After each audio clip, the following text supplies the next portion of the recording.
Mangwanani mwalelepo vukenjani kekwas vanave Africa. Welcome to Africa Good Morning, the news and current affairs show bringing you everything you need to know happening on the African continent and beyond. You are joined by Ashwin Berry and Glenora Shipura. Now, Ashwin, what day is it today? I'm not sure. April the 12th. I know the date. Well, it's also Grilled Cheese Day. And I don't know about you, but I'm hailed as a professional chef at home. So you know all my about specialty, grilled cheese. yes, is grilled cheese. So grilled cheese is a classic childhood favorite that simply can't be beaten. Kids and adults alike love this simple yet tasty meal. Everyone knows that grilled cheese is something almost any human can make. But have you ever wondered who thought of the idea in the first place? Let's take a look at this video on Grilled Cheese Day.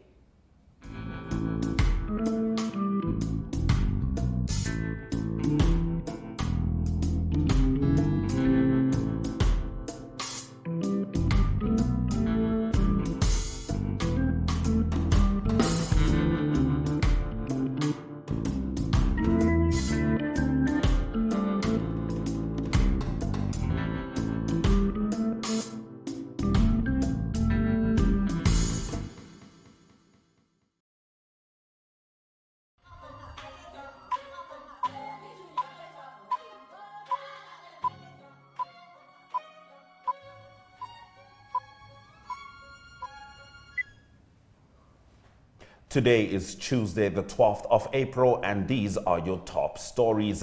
Nigeria gang raid death toll rises to 135. The number of people killed by gunmen in a series of raids on several villages in Nigeria's central plateau state has risen to more than 130. Gunmen on dozens of motorbikes attacked at least 4 remote villages in Kanam area on Sunday, shooting people dead, including children and young men.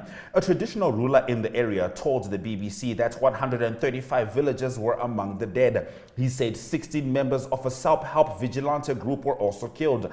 Police and the local officials confirmed the deadly attack but did not specify the casualty figures.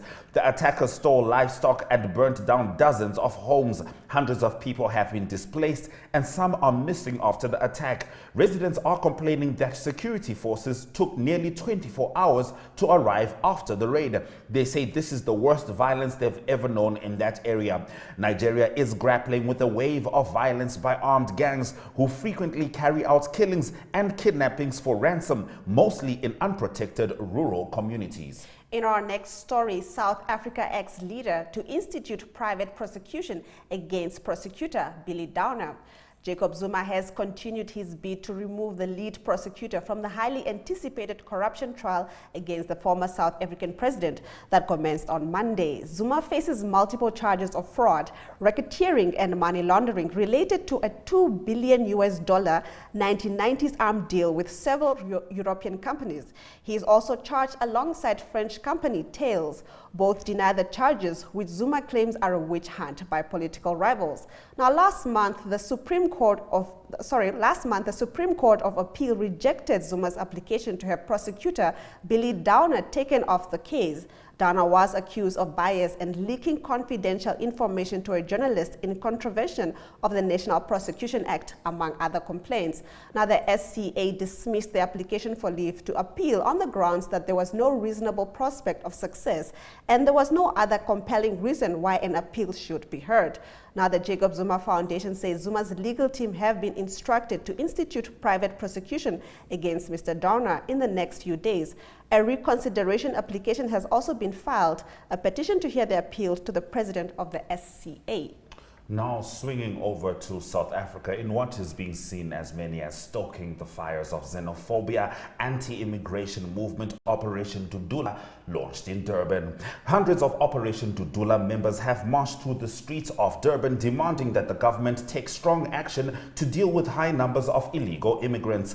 The protesters sang and chanted anti-immigrant slogans under the watchful eyes of the police. They then proceeded to Point Police Station, where they handed a memorandum with demands. They called for government action to address the issue of undocumented immigrants alleged to be involved in various criminal activities. So the issues are that people are coming into the country and they are not documented, and the government is doing nothing about it, and it's difficult to find them when they commit crime. We just need our departments to actually enforce the laws that are there, because these laws are not enforced. Zandile Dabula, the National Secretary for Operation Dudula, said Operation Dudula is a splinter group from a faction in the Put South Africans First movement, an organization that first popularized and renewed anti-immigrant campaigns on social media before finding expression on the ground.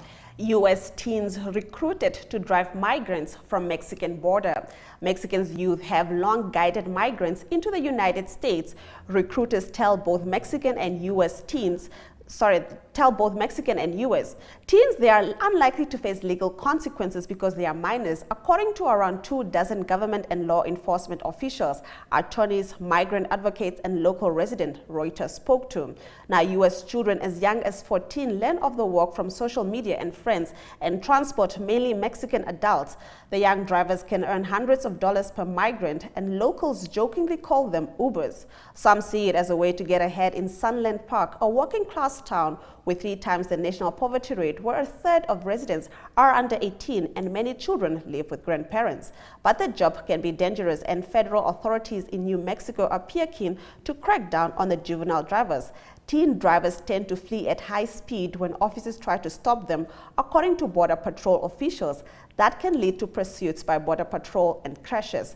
Now, smuggling groups in Ciudad Juarez, Mexico, took advantage of cloudy night to push migrants across Rocky Mount Cristo Rey, where there is no border barrier.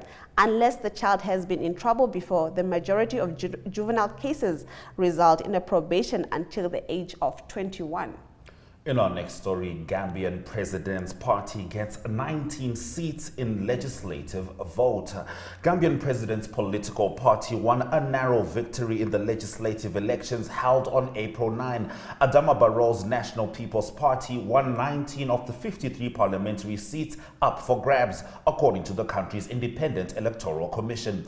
This means although the NPP has overturned the majority held by his main opponent, the United Democratic Party, there will have to sneak for a coalition to govern the 58-seat chamber. The president will have to appoint 5 additional lawmakers from his own party in the next few days, including the Speaker of the House. President Barrow took power in 2017 and was re-elected last December, ending over 2 decades of dictatorship under Yahya Jammeh.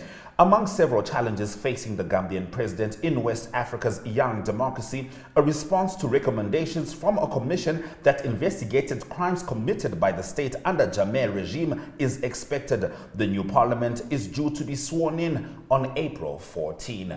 All right, that brings us to the end of the first half of our top stories. More news after the break.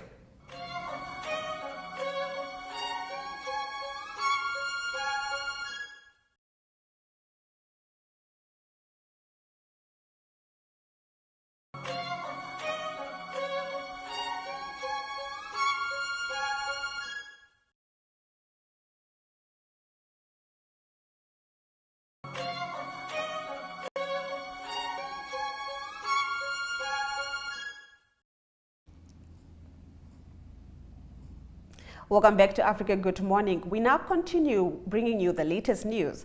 Now, Nigerian Vice President Osinbajo seeks ruling party ticket for presidential election. Nigerian Vice President Yemi Osinbajo will seek the ruling All Progressive Party ticket to run for president next February, he said on Twitter on Monday as he bids to succeed his boss Muhammadu Buhari in Africa's top oil producer. Now, political parties in Nigeria should pick presidential candidates by 3 June. Official campaigning will begin in September, according to the country's Electoral Commission, with Buhari set to step down after serving 2 4-year terms. The 23 February 2023 ballot is expected to be a hotly contested affair.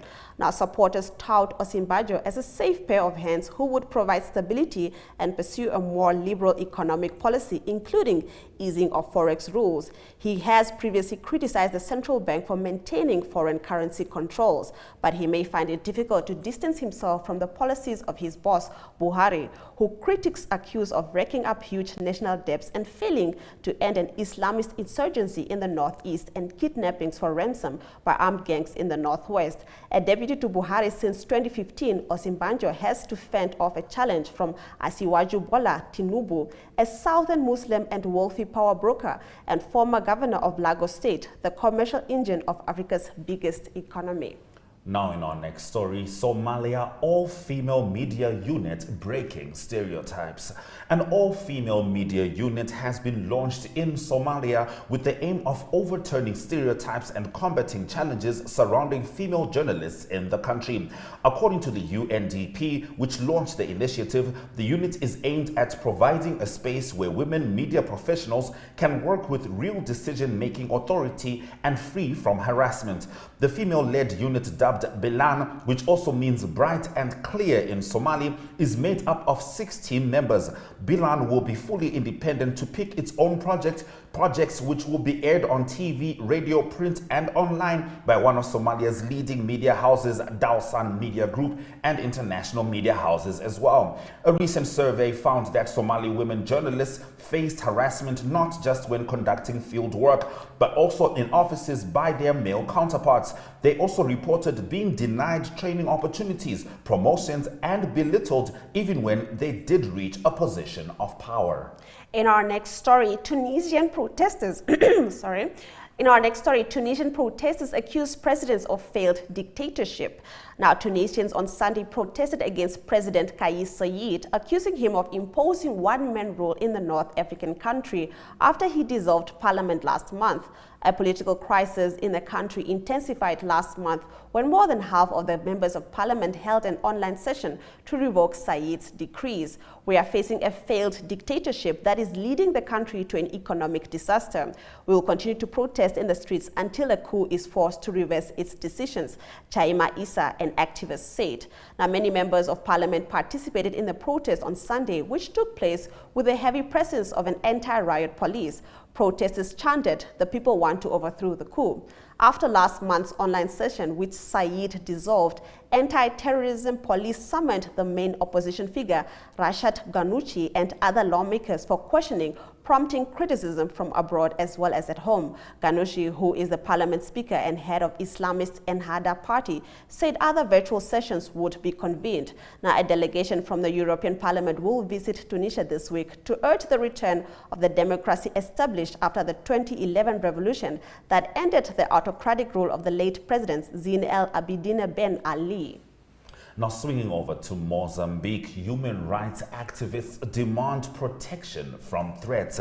Mozambican human rights activists have called for the adoption of a specific legal instrument of protection, warning of violations of various kinds against activists in the country. The Mozambican network of human rights defenders say that the situation of human rights and democratic rule of law is increasingly threatened in the country, judging by the limitations and violations of the rights and fundamental freedoms of activists, especially the right to demonstrate, freedom of expression, access to justice, physical integrity, and the right to information.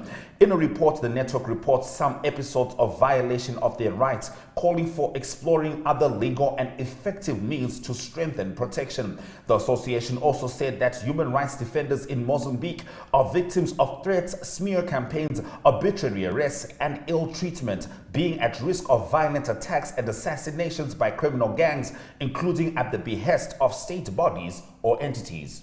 In our next story, 250,000 education assistants rehired as part of the Youth Employment Initiative. The Department of Basic Education has hired 250,000 education and general assistants as part of a mass youth employment initiative. New recruits begin their new jobs at the beginning of April. The Mass Youth Employment Initiative forms part of Phase 3 of the Presidential Youth Employment Initiative, following a successful run of the second phase, which ended at the end of March. Now, for Phase 3, the department offered new contracts to qualifying candidates who were already part of the program in Phase 2. Now, Phase 2 was implemented from 1 November 2021 until 31 March this year, where more than 276,000 employment opportunities were created. Now, government allocated 6 billion rands to the education sector for the Youth Employment Initiative. The department said some youth did not enter Phase 3 of the initiative because they did not meet the requirements. Now, youngsters part of the initiative should not be in education, employed in another position or training. Neither can they have another employer or receive a salary, stipend, or wage. The offer also does not extend to university, college, or technical college students. That brings us to the end of our top stories. After the break, AGM talks to Angela Prusa about the benefits of industrial hemp. Stay with us.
Thank you for staying with Africa. Good morning. Now, industrial hemp, the non-psychoactive cousin of the cannabis plant, can be used to make everything from food to fiber, biodegradable construction materials, and biofuels. Angela Prusa, founder of the Cannabis and Hemp Association of Namibia, explains more.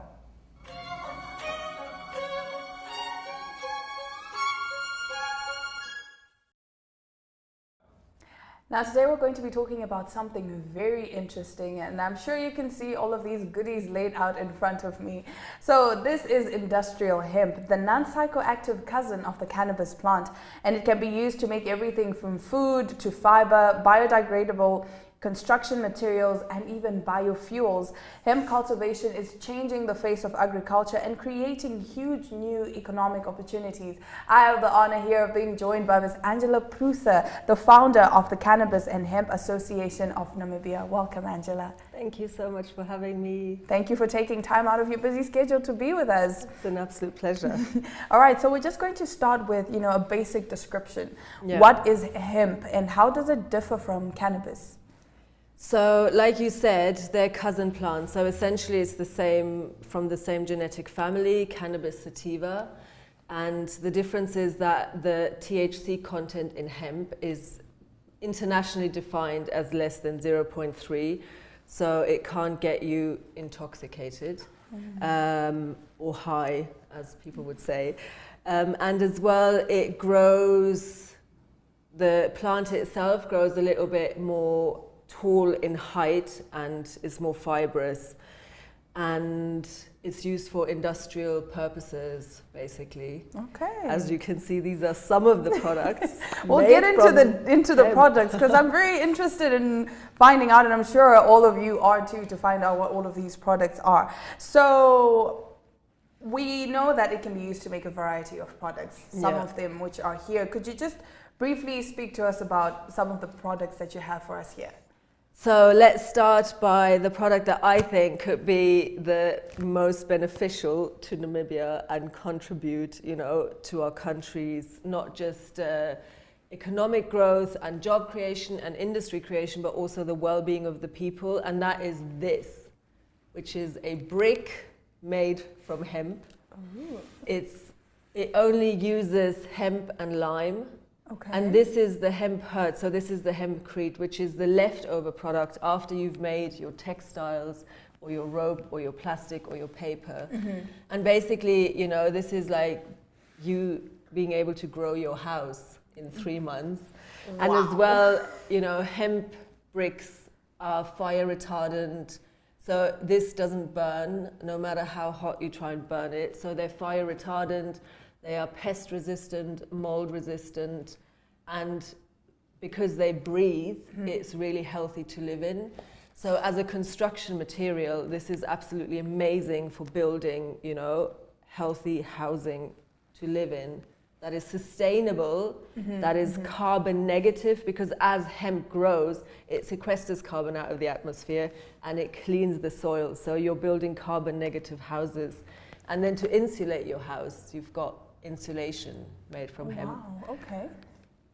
Then we have amazing textiles, which this is a hemp shirt, which is probably already like 10 years old. And it still looks like it's this. Absolutely amazing. They used to make the sails that they used to, when the big ships used to go across the world to explore, all the sails were made from hemp. The first jeans that they made, that Levi's ever made, were all made from hemp, because again, it's such a strong material. It uses a lot less water. It uses 1/4 of the water than cotton. It doesn't use pesticides and herbicides like cotton does. And it's a really strong material that again, is a carbon negative item of clothing. And in Namibia, for example, we can revive Ramatex. Yes. And make clothing, and not just, you have different variety of textiles you can make. You have like really, soft and fine textiles that you can make from hemp as well. Or you can have more rough, more sturdy ones. And then as well, as you can see here, moving on from textiles, these are all different textiles and twines and ropes that you can use. We have paper, Esso that makes the toilet paper, for example, in Namibia. Yes. We could be making toilet paper from hemp, because again, we're using trees that take hundreds of years to grow, even thousands of years. And then we're cutting them down, which is not sustainable, especially in times of climate crisis. And here we have like different grains of paper that we can make that take 3 months to grow, use less water than trees, sequester, again, carbon out of the atmosphere. And again, it's a sustainable solution that can create industry, that can create jobs. And then we have plastic, which is, you know, biodegradable hemp plastic. Yes. Which, imagine all these water bottles that we're using and that are currently ending up in the ocean. We can create a whole new industry, create hemp plastics, you know, that are again a sustainable resource. And I think the plastic one's really important as well, because in terms of climate change and, you know, fossil fuels, like, we need to move away from fossil fuels. We need to stop drilling for oil and destroying our environment, and rather utilizing a plant like hemp that we can plant, that's good for the environment when planted correctly, because big, you know, greenhouse indoor operations are not a very healthy way to plant hemp, and make products that are sustainable. This is really interesting. A wide variety made from just hemp. Yeah, and there's many more. And there's many, many more. So are these, where can people buy these? So at the moment, we should be making them, and then we can buy them here. At the moment in Africa, Zimbabwe and Zambia are starting to manufacture certain hemp products, as well as Malawi. And then we have Hemporium in South Africa that does certain hemp products. These I've all brought from the UK to showcase. Oh, nice. And that's the thing. For example, China, who we have really close relations with, creates a huge plethora of hemp products, you know. Okay. So yeah, there's a lot of potential here to create industries. All right, and finally, can you...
Good morning, Africa, and welcome back. Thank you for staying with us on this lovely Tuesday morning. We now cross over to Botswana, speaking to Masejo Mohwasa. Good morning, Masejo. Good morning, Lenora, and good morning to you, Ashwin, and Africa. Good morning. We are doing just well. Now, I understand that preparation for Forbes Under 30 are underway in Botswana. Can you tell us more? Yes, it's very exciting times for Botswana, for the Botswana business community. Forbes has announced its first ever 30 Under 30 Summit that will be held in Botswana on April 24th to the 29th, bringing together 600 participants for mentorship, networking, important conversations centered around sustainability, innovations, and entrepreneurship. We're excited to bring the 30 Under 30 Summit to Africa for the first time, with the continent's growth set to play a driving role in the global economy over the course of the 21st century, said Randall Lane, Chief Content Officer of Forbes. We are especially excited to bring together the world's top young entrepreneurs in Botswana, not only for the world's most beautiful countries, but one which is poised to become a global hub for innovation and startup acceleration. The Minister of Trade and Industry, Peggy Serame, said that a sponsor has come on board to admit 200 local entrepreneurs to the summit. De Beers Botswana has since shown their interest in the summit and supporting local entrepreneurs.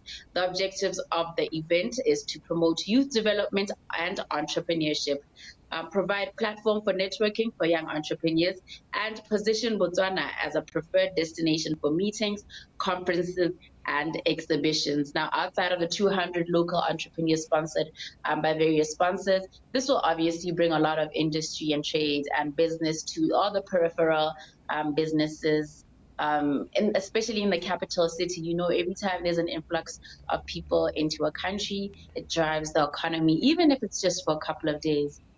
Mm-hmm. Indeed. Now, that is very exciting, understandably so. But now we're going to take a sharp left into less exciting news. A new COVID variant has been detected in Botswana. Could you please expand on that?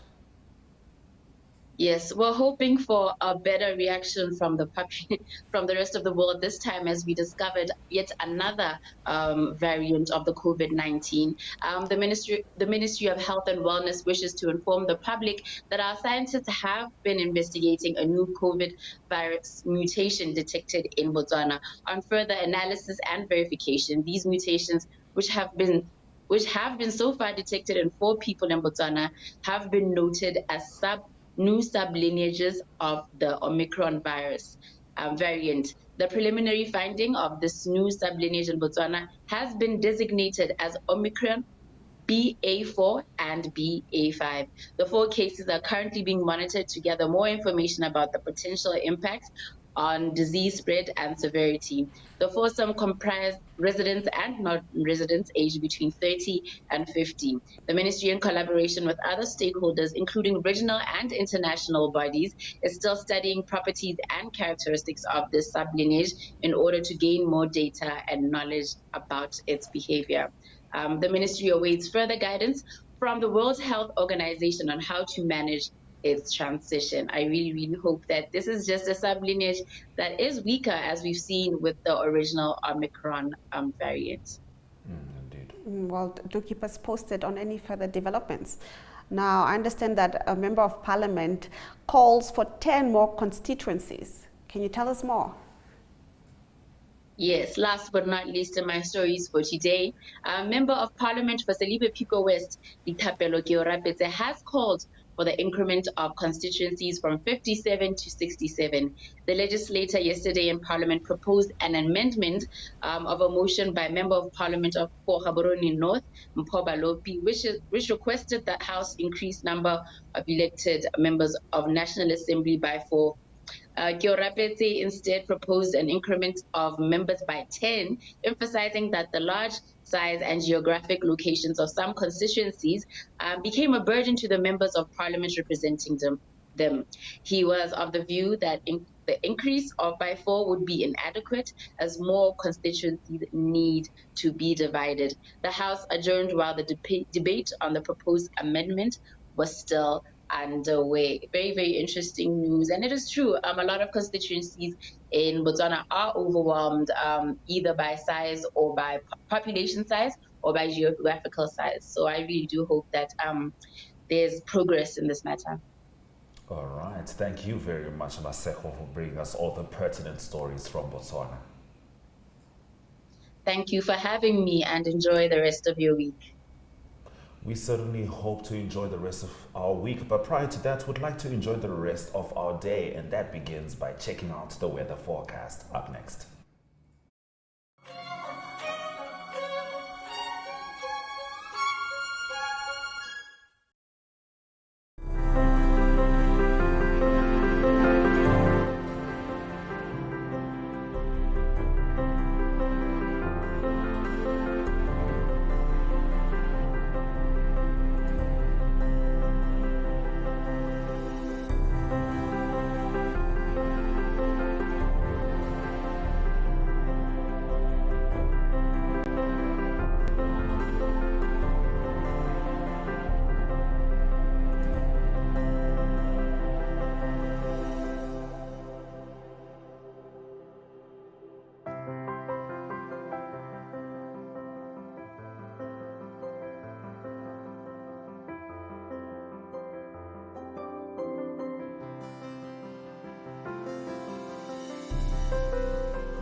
Now, how does the WHO track variants for SARS-CoV-2?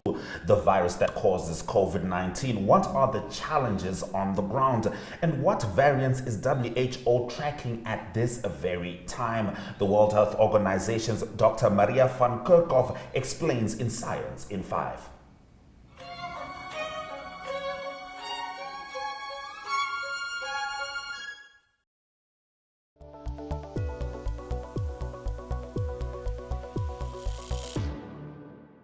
How does WHO track the variants of SARS-CoV-2, the virus that causes COVID-19? What are the challenges on the ground to tracking these variants? And how many variants are we tracking at this time? Hello and welcome to Science in 5. I'm Vismita Gupta-Smith. We are talking to Dr. Maria van Kerkhove today. Welcome, Maria. Let's start, Maria, with how does WHO track the variants of SARS-CoV-2? It all starts with surveillance, making sure that we have really strong surveillance and testing around the world so we know where the virus is circulating, we know where it is spreading most intensively, and that testing needs to be supported by sequencing. Sequencing has expanded dramatically over the last couple of years, and this really helps us to track how the virus is changing. It's natural for viruses to change. The more the virus circulates, the more opportunities it has to change. So strong surveillance, strong testing, including strong sequencing, helps WHO with scientists around the world to look at those changes and determine which of those changes is important and why. So Maria, since WHO is tracking the variant across the globe, tell us about the challenges that countries face and WHO faces while tracking the variants. So what is really difficult right now is, as we are in the third year of this pandemic, it's really important that we maintain and in fact enhance the surveillance systems that are on the ground. Now, countries are facing many challenges, COVID-19, as well as many other challenges that they have to deal with, other diseases. And so keeping up with surveillance, keeping up with testing, and making sure that we have good tracking of this virus in at-risk populations, people who are over the age of 60, people with underlying condition, immunocompromised patients, to ensure that we are really understanding how the virus is spreading, where the virus is spreading, is really critical. And to maintain that on the ground in the third year is quite difficult. But it is fundamental to the control strategy of COVID-19.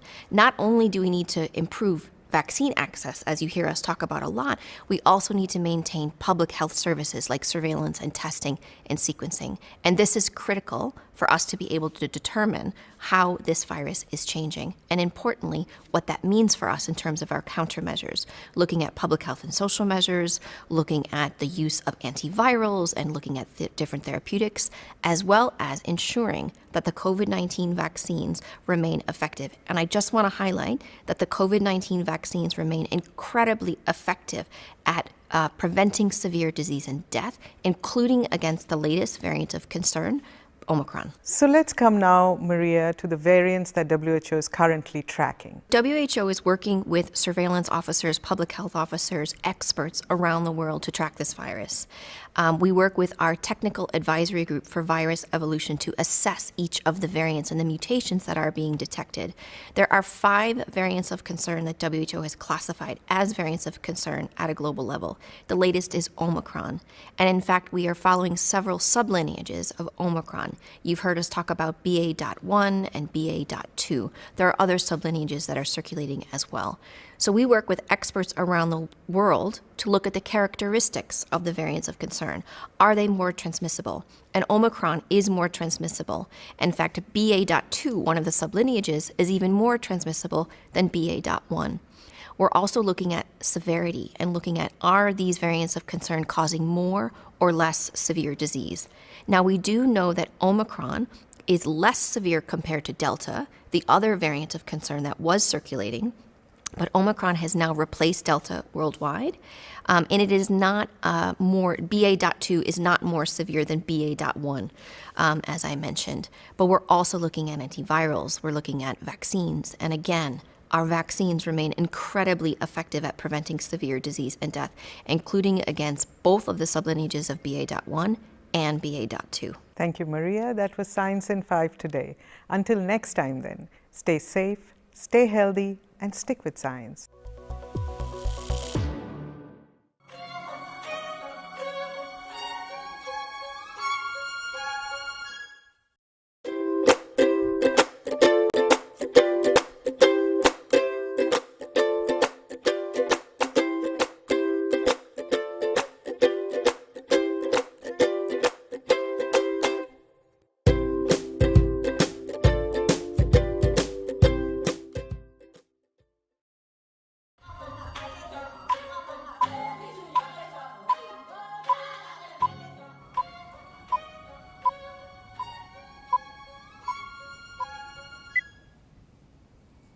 Thank you for staying with Africa. Good morning. Let's get into your economic news stories. In the first story, World Bank sees Uganda-Kenya trade spat hurting EAC. The World Bank has warned that the trade disputes between Kenya and Uganda could affect the smooth progression of economic pacts within the East African community. The two countries have been locked in a trade dispute since December 2019, stemming from Kenya's decision to restrict milk imports from Uganda. World Bank notes that this dispute does not augur well with the recently established African Continental Free Trade Area, pointing out that failure to find out a lasting solution to this restrictive non-tariff barrier would likely stall any major private investment in the dairy sector within the next few years. Kenya has been planning to visit Uganda to ascertain that all the milk that comes from there is produced by local farmers, following allegations that the commodity is imported from third-party countries as powder and reconstituted before it is exported to Kenya. Kenya wants to find out if Uganda has been adhering to the East African Community rules of origin on milk exports before resuming normal trade. In our next story, calls to ban foreigners from fishing auctions. Local fishing industry stakeholders wants the government to ban foreigners from taking part in quota auctions to spur growth in the industry. With the government having thrown its net into the sea again, this time it is selling 11,090 metric tons of horse mackerel, and it wants at least 30 million Namibian dollars through this process.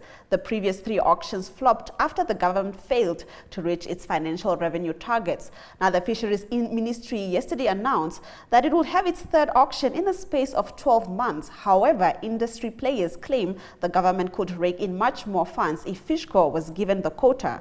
According to the auction bid document, bidders will scramble for 11,090 metric tons of horse mackerel. Now, through last year's auctions, the government netted just over 1 billion Namibian dollars, with the first auction netting 575 million Namibian dollars, followed by another auction that generated 408.6 million Namibian dollars that was used to fund the government's COVID-19 response in November 2021, and the most recent netting government 85 million Namibian dollars in an auction that involved the Democratic Republic of Congo. Now, Fishco CEO Alex Havanap said the government allocates quotas as it deemed fit to meet its objectives, noting that it was not in competition with the government as far as the government objectives quota was concerned. Swinging back to Kenya, fuel shortage enters 2nd week. The countrywide shortage of fuel in Kenya has entered the 2nd week, despite the government assuring Kenyans that there are enough petroleum products. On Friday, Energy Cabinet Secretary Monica Juma said that a ship carrying 100 million liters of super petrol had docked at the Kipevu oil terminal. President Uhuru Kenyatta had earlier signed a supplementary budget that unlocked 34.4 billion shillings for the fuel subsidy program. The country observed long queues at the fuel filling stations that had fuel. An attendant at a Shell station on Thika Road said that only the V-Power fuel, which is slightly more expensive than super petrol, was available. Guinea, foreign mining companies ordered to process bauxite on site. Guinea's ruling junta has given foreign companies until the end of May to submit proposals and a timetable for the construction of bauxite refineries. Colonel Mamadi Doumbouya, in a meeting with stakeholders in Konraki, asked that the industrialists ensure this was done before the end of May and that all raw materials used in the manufacturing process be produced locally. The junta had also warned that foreign companies that violate their refinery construction deadlines will be penalized. With an estimated 7.4 billion tons of Guinea has the world's largest reserves of bauxite, a mineral used in the manufacture of aluminium, which is essential for the automotive and food industries. It is also the 2nd largest producer. China imports about half of its bauxite needs from Guinea. Now, however, the benefits to Guinea from bauxite mining and other abundant natural resources, such as iron, gold, and diamonds, are notoriously disproportionate. Experts cite insufficient investment, lack of essential infrastructure such as roads, and rampant corruption as factors that have hindered the growth. All right, that brings us to the end of our economic news stories. Now, it's one thing to have money in your pocket. It's another thing to know what it's worth on the international market. Let's have a look at the economic indicators up next.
Thank you for staying with Africa. Good morning. Now, there's a lot that's been going on in the sporting world. Here to make sense of it all is Ari Hohad.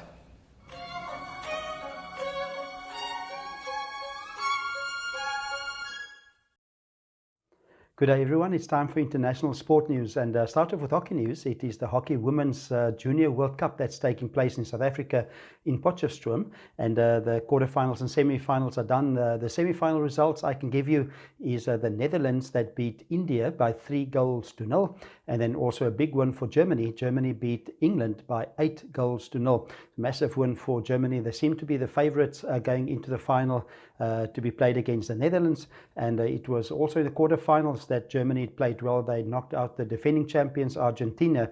The score there was 4-1. Germany lost a round-robin game early in the tournament against India by 2-1, but now India has been knocked out by the Netherlands, so Germany will play against the Netherlands in the final, and that will be played on Tuesday. Let's continue with some cricket news. It's the 5-day test between the South African Proteas and Bangladesh that finished on day 4, and it is South Africa that won the test by a massive 332 runs. They clinched the series 2-0, also won the first test in Durban. The second test was played in Gqeberta in the Eastern Cape. The Bangladesh needed to make 413 in their second innings on day 4 and 5. They had 2 days to do that, but South Africa bowled them out just for 80 runs. And just to take back to day 1, maybe 453 was what South Africa got in their first innings, and then it was 217 for Bangladesh in their first innings. South Africa declared on 176 for 6, and then it was on day 4, it was Bangladesh bowled out for 80. South Africa won by 332 runs. And now to continue with cycling news, it is the Tour of Turkey taking place, or just started. It was stage 1, over 207 kilometers, and the first stage was won by Australian Caleb Ewan, and it was a sprint till the end. It was quite a flat stage at 207 kilometers. It was a bunch sprint in the end, Caleb Ewan of Australia winning, and then second place was Jasper Philipsen of Denmark, just a few hundredths of a second behind him, and in third place it was Caden Groves, also of Australia. The third stage will be 158 kilometers, and there's 175 cyclists that are taking part in the Tour de Turkey, and they're from 25 teams. And we continue with racing news. It is the MotoGP on the motorcycles that took place. It is the Grand Prix of the Americas that took place in Austin, in Texas, in the United States of America. And the winner there was Annio Bastianini of Italy. He came in first place with his Gresini racing team, and he was 2 seconds ahead of second place Alex Rins in his Suzuki. In third place was Jack Miller. He's from Australia, and he's racing on a Ducati. Southern African interest, Brad Binder, that's doing well in the MotoGP. He came in 12th in this Grand Prix MotoGP, and he's racing for Red Bull KTM. Overall point standing at the moment, it is Annio Bastianini that is now leading. He's got 61 points after 4 races.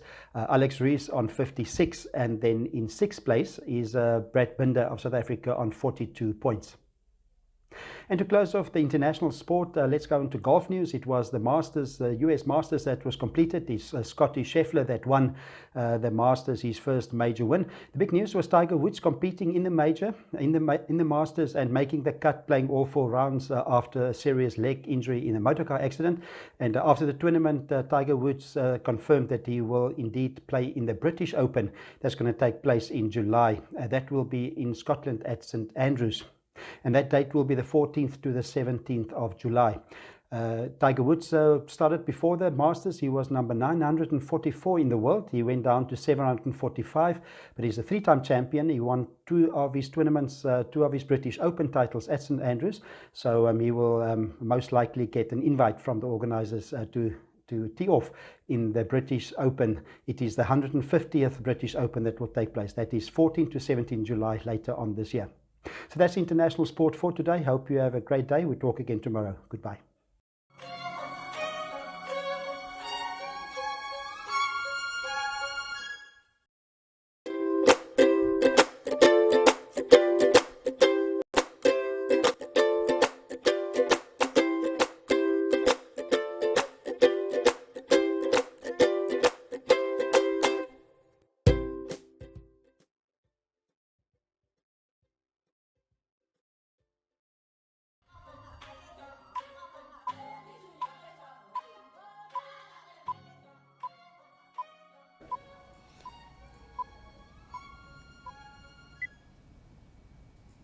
Thank you for staying with Africa Good Morning, as we have been bringing you the pertinent stories from the African continent and beyond. Now, if you perhaps missed our top stories at the top of the hour, worry not. Here are some of the headlines. Nigeria gang raid death toll rises to 135. South Africa ex-leader to institute private prosecution against prosecutor Billy Downer. Staying with South Africa, anti-immigration movement Operation Dudula launched in Durban. U.S. teens recruited to drive migrants from Mexican border. Gambian President's Party gets 19 seats in legislative vote. World Bank sees Uganda-Kenya trade spat hurting EAC. Those have been our stories. And with that, we've come to the end of our show. Thank you for joining us on this lovely Tuesday morning. Do remember that Africa Good Morning is repeated on our 1UP2 website and our DSTV channel 285 and our GoTV channel 94 between 8:30 and 9:30 a.m. every weekday. If you have any comments regarding our program, do share them with us on our Facebook and Twitter pages. And if you happen to have videos or happenings from your parts of Africa, do share them with us and we'll gladly include them in our program. I am Glenora Shipura. And I am Ashwin Berry Swera Jaganaka.